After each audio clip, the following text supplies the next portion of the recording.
Okay, Assalamualaikum warahmatullahi wabarakatuh.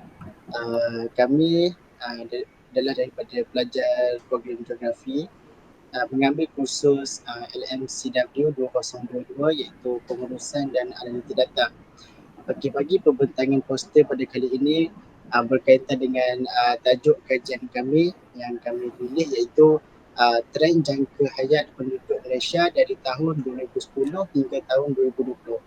Okay, jadi ahli kumpulan kami iaitu terdiri daripada Muhammad Syafiee, Adli Haikal dan saya sendiri itu Muhammad Ikhwan. Okey, pertama sekali saya ingin membentangkan berkaitan dengan jangka hayat tahunan penduduk di Malaysia mengikut jantina. Uh,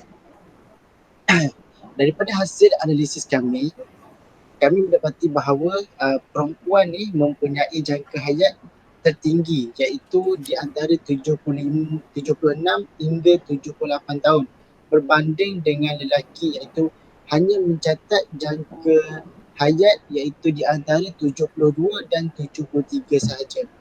Selain itu juga saya ingin membentangkan berkaitan jangka hayat penduduk mengikut etnik di Malaysia, jangka hayat penduduk mengikut etnik di Malaysia dan mengikut jantina. Bagi Bumi Putera, mendapati bahawa pada tahun 2020 yang tertinggi bagi lelaki adalah 71.3 tahun, manakala bagi perempuan adalah 76.5. Seterusnya saya serah kepada pembentang kedua, Saudara Syafiee. Okey. Seterusnya bagi jangka hayat penduduk etnik Cina di Malaysia mengikut jantina bagi lelaki jangka hayat yang tertinggi adalah setinggi 75.5 pada tahun 2020 dan pada tahun yang sama juga wanita bagi golongan Cina juga mencapai jangka hayat tertinggi iaitu pada 85.5 dan bagi kaum India pula bagi kaum wanita mereka telah mencapai jangka hayat setinggi 78.5 pada tahun 2010 dan bagi pihak lelaki bagi kaum India mereka telah mencapai setinggi 68.3 pada tahun 2020. Seterusnya bagi perbezaan jangka hayat penduduk Malaysia antara tahun. Pada tahun 2011, penduduk Malaysia telah mencatatkan jangka hayat setinggi, perbezaan yang setinggi sebanyak 0.2 berbanding dengan pada tahun 2010. Dan seterusnya, pertumbuhan perbezaan ini menurun kepada 0.1 pada tahun 2012 dibandingkan dengan tahun 2011. Nah, seterusnya pada tahun seterusnya iaitu pada tahun 2013, perbezaan ini tidak ketara dan sama sehinggalah pada tahun 2014 yang menunjukkan tiada perbezaan. Pada tahun 2015 pula, perbezaan ini meningkat yang menunjukkan wujudnya pertambahan jangka hayat penduduk Malaysia.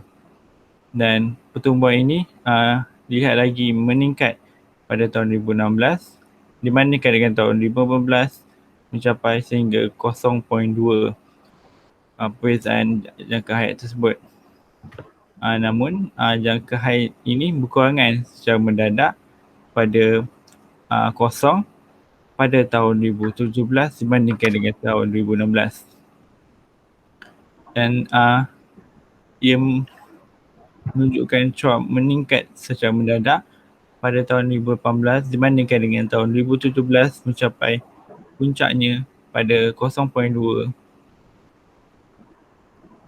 Seterusnya pada tahun 2019 ia telah mencapai perbezaan dibandingkan dengan 2018 yang menunjukkan wujudnya sedikit pengurangan daripada 0.2 kepada 0.1.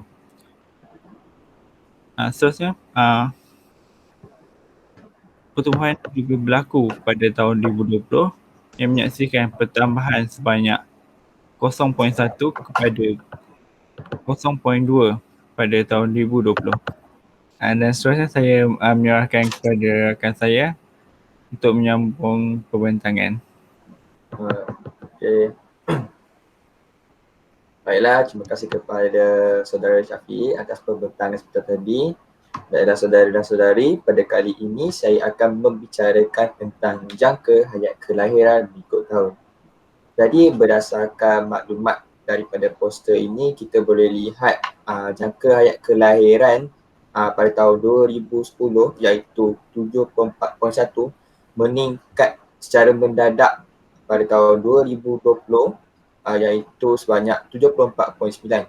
Jadi saudara dan saudari, perkara ini jelas menunjukkan bahawa taraf kesihatan di negara kita ini semakin meningkat dari semasa ke semasa. Selain itu juga, hasil analisis ini menunjukkan bahawa jumlah hayat kelahiran bayi perempuan dilihat lebih tinggi berbanding daripada bayi lelaki. Jadi seterusnya pula saya akan membicarakan tentang anggaran jangka hayat bagi penduduk Malaysia tahun 2021. Jadi hasil analisis regresi menunjukkan bahawa jangka hayat penduduk pada tahun yang akan datang iaitu sebanyak 74.57. Jadi itu saja daripada saya.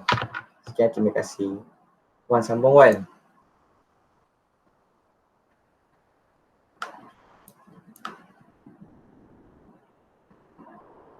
Nak on voice Wan.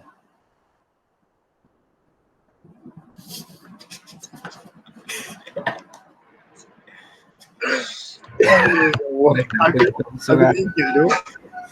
Okay, itu saja daripada kumpulan kami. Sekian, terima kasih.